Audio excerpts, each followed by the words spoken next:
Hey, what is up, guys? My name is Guillaume. Welcome back to Thomann's Guitars and Basses and to today's video, and in which I built pedal boards. We have a bunch of names. We're trying them out in the title. You guys had some great ideas over the first 2 episodes.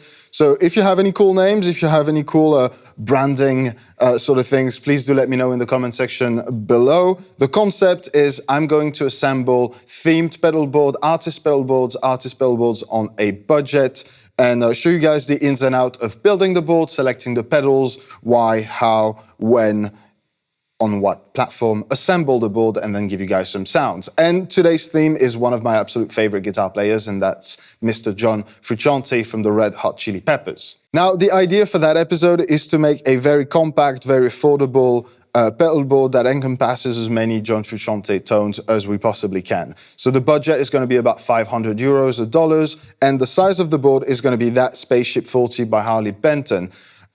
It's a really, really good size. It's compact, but still a lot of room to breathe. It's already prepped for pedals, so you already have the pedal board tape on the surface, and it comes with the rubber bands and everything to mount in your power supply underneath. And for this board, I'll be using the Harley Benton ISO 1 Pro because we're going to try and keep it compact, so we don't have to power 17 different pedals.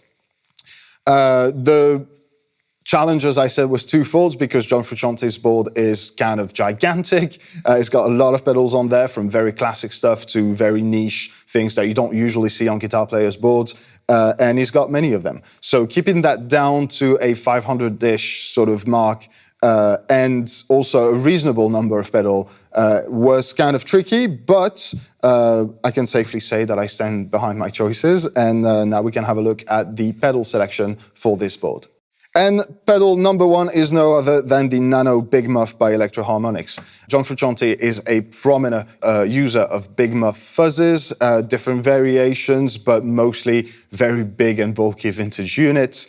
I'm, for the short sort of disclaimer, basing that of a sort of condensed version of the most recent John Frusciante's pedal boards that we've seen around the latest albums, because that touring board is going to end up playing a lot of other Red Hot Chili Peppers sounds, so it has to be able to get those sounds out of that very specific pedal board. So that's my main inspiration, and the Big Muff was definitely on there. So that Nano Big Muff is a really cool option. It's very affordable. It's very true to what you'd have with a vintage unit as well. So I think that's a good place to start. Which takes us to pedal number 2 and another staple on John Frusciante's pedal boards, many pedal boards, and that is the Boss Turbo Distortion DS2. That one is just cannot be missed if you're building a John Frusciante pedal board. Not only does he have one, but usually at least 2 of them running with different gain settings. Super interesting use of a distortion that hasn't seen that much action, dare I say, like compared to obviously the DS1 or the OD1, 2, or 3 pedals, which are also sometimes part of Frusciante's board, lately the OD3 if I'm not mistaken, but we kind of had to make a choice here. The good thing about this one is that if it is going to be your main distortion pedal for Red Hot Chili Pepper, you do have the option to use the remote. So you can sort of expand your board without spending a whole ton of money by just buying a little switch, whether it's the Boss one, the MXR, one of the 17 different brands that do little A/B switches, basically, and that allow you to trigger the turbo mode. So having sort of a mid-gain setting, going into full-blown crazy turbo distortion sort of territory. So yeah, you cannot not have that one. And pedal number 3 is another very safe bet. That is the Ibanez WH10, the wah, the very, very famous wah by Ibanez. This is the new sort of re-edition of that. I think that's Mark III. And that pedal is John Frusciante. As much as a wah sound can be sort of mistaken, I would say, by a lot of beginner guitar players as being like a wah pedal, whatever wah pedal. This one is very, very special in its settings. First off, it does allow you to go from true bypass to buffer. As far as I'm aware, John uses it in the true bypass mode, but it also has a depth control that allows you to take the wah sound to really, really crazy places, and places that John uses and that you won't necessarily find with other wah pedals. This is definitely the most expensive pedal on the board for the day. It is not cheap. That being said, if you want to get very specific and what you're looking for is John's sound, I think that is one of the places where you definitely shouldn't really cut corners.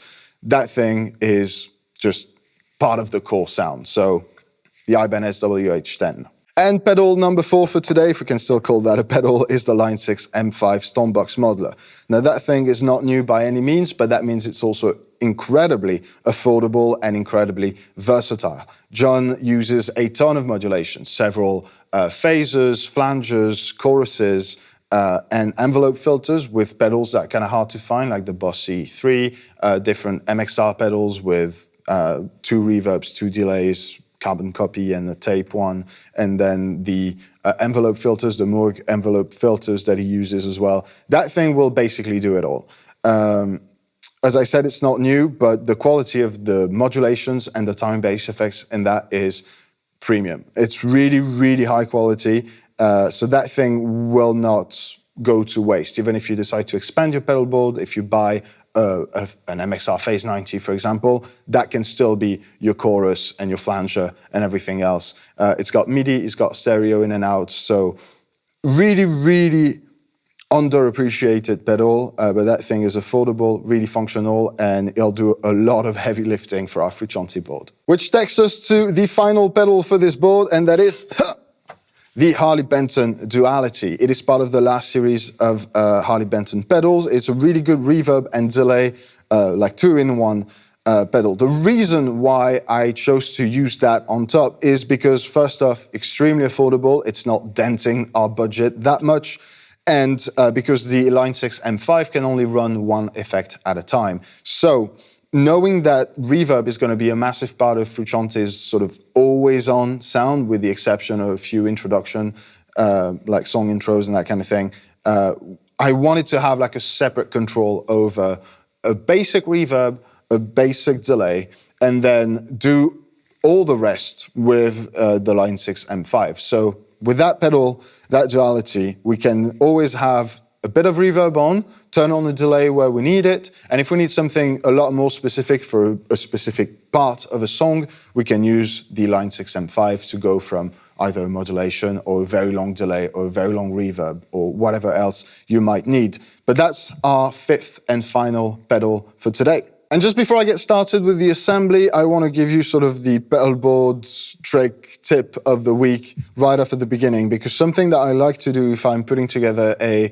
like permanent-ish type of pedalboard, like your gigging pedalboard, a touring pedalboard, or a nice, neat studio board, is to make sure that all my pedals are in the best shape possible to go on the board and stay on there while remaining healthy. And that mostly goes through 2 things. Obviously, if you know that the pedal works out fine, this is already a good place to be, but you want to make sure that both your inputs and outputs are tight. Because if that comes loose and it's an absolute cable salad and you've got 17 pedals lined up, it's going to be really, really tricky to make sure that this is like nice and tight.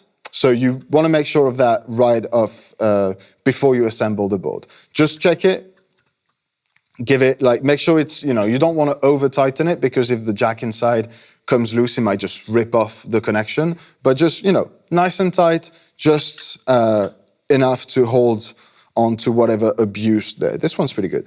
Whatever abuse you're going to put that pedal through. The second thing you can do, and that's not mandatory, of course, but that is to use a good contact cleaner and to grab whatever, you know, patch cable you're going to be using for the board. Spray a little bit of contact cleaner inside the connection and then work that in with the cable itself, like that. By doing so, you make sure that your contacts are not oxidized, the pedal is in the best shape possible for it to remain on the board without malfunctioning at any point. So that's a good thing to do before even starting your assembly. That's my recommendation for today. And now we're going to go and put that board together.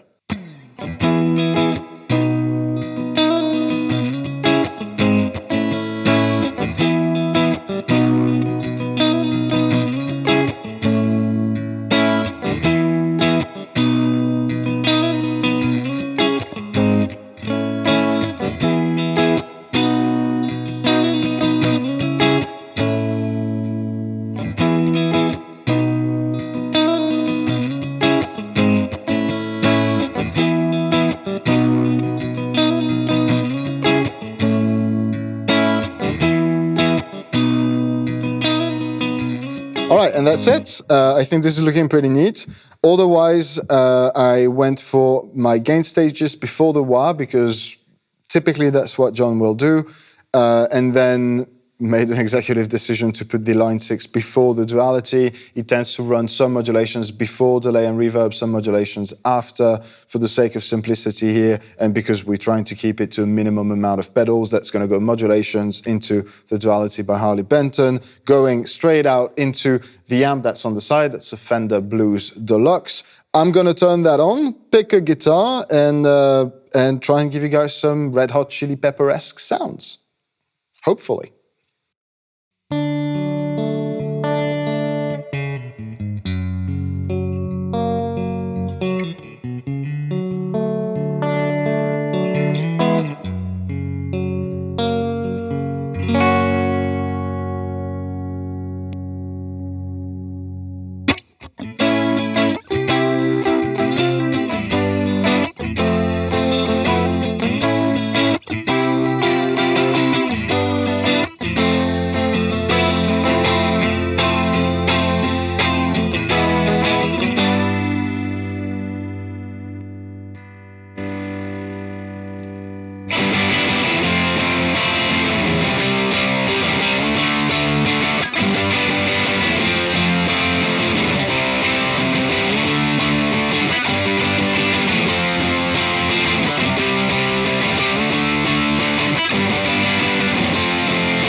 All right, guys, and I think that was it. I hope the sound were cool. Did my best playing wise. That being said, I'm super happy with the pedals and the way they reacted in such a small combo as well, because obviously John overdrives several hundreds worth of Marshall watts and 412, so it's a vastly different experience, but I'm pretty sure none of you guys are rocking that kind of setup at home. And if you want to get close enough with, pedals that will get you 90% of the way there and just inspire you to play and to try and cover as many Red Hot Chili Pepper songs as you can, that's already a very good first step. So I hope you enjoyed that video. Let me know in the comment section if you have any more recommendations of either budget alternatives to famous guitar players' pedal boards, that is a mouthful, or just in general pedal boards ideas, things you'd like to see, the most expensive, the all red pedals pedal board kind of a thing.